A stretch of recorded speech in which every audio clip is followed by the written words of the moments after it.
묵은 마음을 갈고. 예레미야 3장 19절에서 4장 4절 말씀.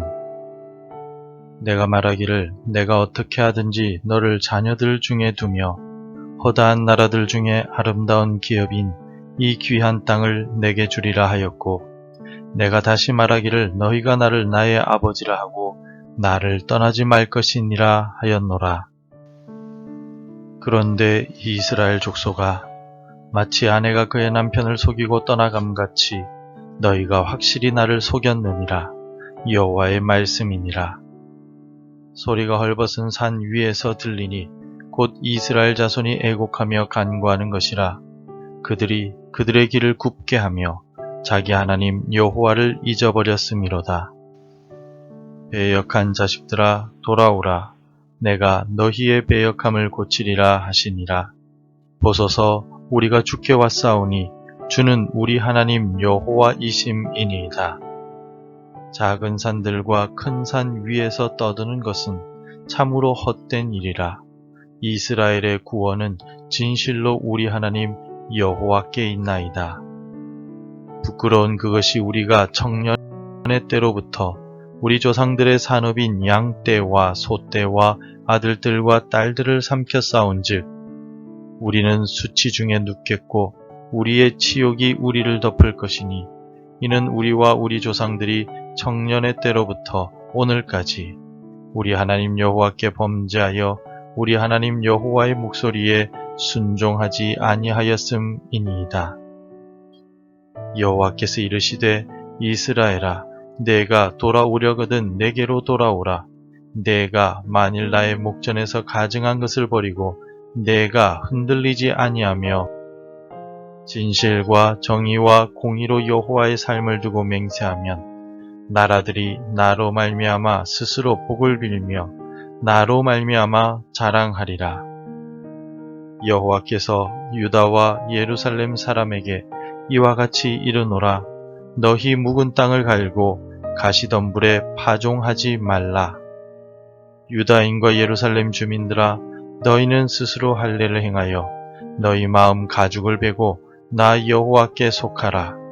그리하지 아니하면 너희 악행으로 말미암아 나의 분노가 불같이 일어나 사르리니 그것을 끌 자가 없으리라.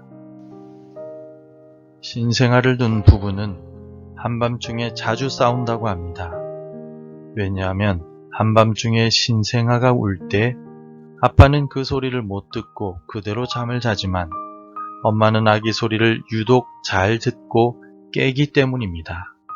매번 자다가 일어난 엄마가 여전히 자고 있는 아빠를 깨우며 왜 아기 울음소리를 나만 듣냐라며 아빠를 구박하기 시작한다고 합니다. 그래서 한밤중에 신생아를 둔 부부가 자주 싸우게 됩니다. 그런데 엄마가 아기 울음소리를 더 잘 듣는 이유가 있다고 합니다. 출산한 엄마에게는 옥시토신이라는 호르몬이 많이 분비되는데 이 호르몬 때문에 엄마는 아기 울음소리에 민감하게 반응하게 됩니다. 그래서 엄마는 아기 울음소리를 잘 듣는 것입니다. 남편이 아기에게 무관심한 것이 아니라 하나님께서 출산한 엄마에게는 옥시토신이라는 호르몬이 분비되게 하셔서 아기 울음소리를 잘 듣게 하셨기 때문입니다. 우리 하나님도 자기 백성들의 부르짖음과 울음소리를 잘 들으십니다. 비록 20절부터 25절까지의 말씀과 같이 유다 백성들이 하나님을 배반하고 우상을 섬기며 떠났지만 하나님께서는 유다 백성들에게 여전히 귀를 기울이고 계십니다. 유다가 하나님께 회개하며 돌아오기만 하면 하나님은 언제든지 그들의 회개 소리를 들으십니다. 오늘 본문에서 하나님은 배반한 유다에게 너를 자녀들 중에 두겠다, 귀한 땅을 주겠다, 내가 고치겠다라고 말씀하고 계십니다. 특별히 4장 1절을 함께 읽겠습니다. 여호와께서 이르시되 이스라엘아, 내가 돌아오려거든 내게로 돌아오라. 내가 만일 나의 목전에서 가증한 것을 버리고 내가 흔들리지 아니하며. 하나님을 배반하고 떠난 유다이지만 하나님은 지금도 그들에게 돌아오라며 기다리고 계십니다. 유다를 기다리며 그들의 회복을 애타게 기다리시는 하나님께서 예레미야를 통하여 하나님께 돌아가기 위한 두 가지 조건을 제시해 주셨습니다. 하나님께서 말씀하신 첫 번째 조건은 진실과 정의와 공의로 맹세하는 것입니다. 2절에서 진실과 정의와 공의로 여호와의 삶을 두고 맹세하면 나라들이 나로 말미암아 스스로 복을 빌며 나로 말미암아 자랑하리라. 진실과 정의와 공의로 맹세하는 삶은 하나님께 두 손을 들고 나아오는 삶입니다. 우리가 입술로 회개하는 것을 넘어서서 삶이 진실과 정의와 공의롭게 변화되어야 합니다. 하나님은 유다가 말로 회개하는 것을 넘어서서 진실과 정의와 공의, 즉 실제로 하나님의 말씀을 따라 살아가는 삶을 살아가길 원하고 계십니다. 하나님께 돌아오려거든 회개하고 하나님의 말씀대로 실천하며 살아가야만 합니다. 하나님께 돌아가기 위한 두 번째 조건은 유다의 묵은 마음을 갈아야만 합니다. 3절에서 여호와께서 유다와 예루살렘 사람에게 이와 같이 이르노라. 너희 묵은 땅을 갈고 가시던 물에 파종하지 말라. 유다의 묵은 마음을 간다라는 말은 새롭게 갈아엎다 혹은 새롭게 경작하다라는 뜻을 가지고 있습니다. 그리고 오늘 본문에 따른 의미는 과거에 한 번도 갈지 않았던 새로운 땅을 말합니다. 새로운 땅을 갈라고 하신 말씀은 하나님이 아닌 우상을 섬기던 옛 마음을 버리고 새로운 마음을 가지라는 의미입니다. 이전과는 완전히 다른 새 마음, 새 뜻, 새 자세를 가지고 하나님을 주인으로 모시는 삶을 뜻합니다. 그렇다면 오늘 말씀을 기초로 해서 죄인인 우리가 하나님께 돌아가려면 어떻게 해야 하겠습니까? 모든 죄인들은 자신의 마음의 묵은 땅을 갈아야만 합니다.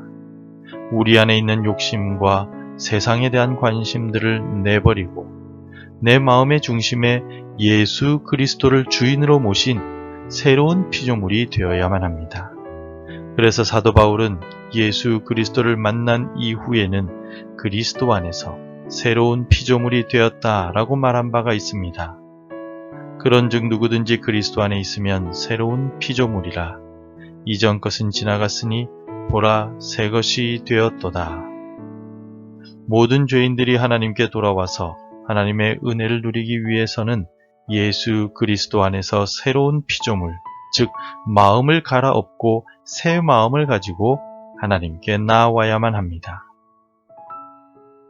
성도 여러분, 오늘 본문을 통해 하나님께서는 남유다가 마음을 갈아서 새 마음을 가지고 하나님께 돌아오라고 말씀하셨습니다. 하나님께 돌아와야 하나님께서 주시는 회복의 은혜를 경험할 수 있습니다. 오늘 우리도 마음을 새롭게 하여 새로운 피조물로 살아갈 때 하나님의 은혜를 경험할 수가 있습니다. 진실하게 살아가고 정직하게 살아가며 하나님의 말씀을 따라 공의롭게 살아갈 때 하나님은 우리의 부르짖음을 들으시고 우리를 받아주십니다. 이 완악한 세대를 본받지 말고 우리의 마음을 새롭게 함으로 하나님의 뜻을 분별하며 살아가는 오늘이 되길 바랍니다. 기도하겠습니다. 전능하신 하나님 아버지, 세상의 죄와 욕심으로 가득한 우리의 묵은 마음을 깨끗하게 변화시켜 주시고 새 마음으로 주님을 따라가는 우리의 삶이 되게 도와주옵소서. 항상 우리의 부르짖음에 귀를 기울여 주시고 주의 뜻대로 응답해 주시는 하나님을 믿고 따르며 오늘 하루도 주님과 동행하는 하루가 되게 인도해 주옵소서. 예수님의 이름으로 기도드립니다. 아멘. 계속해서 함께 기도해 주시기 바랍니다. 정결한 새 마음을 우리에게 허락해 주소서. 우리나라가 하나님을 사모하는 나라 되게 하소서. 우리 가족의 건강을 지켜주소서. 복음 전해야 할 한 사람이 생각나게 하소서. 오늘도 말씀대로 살아가며 열매 맺는 하루가 되시기를 축복합니다.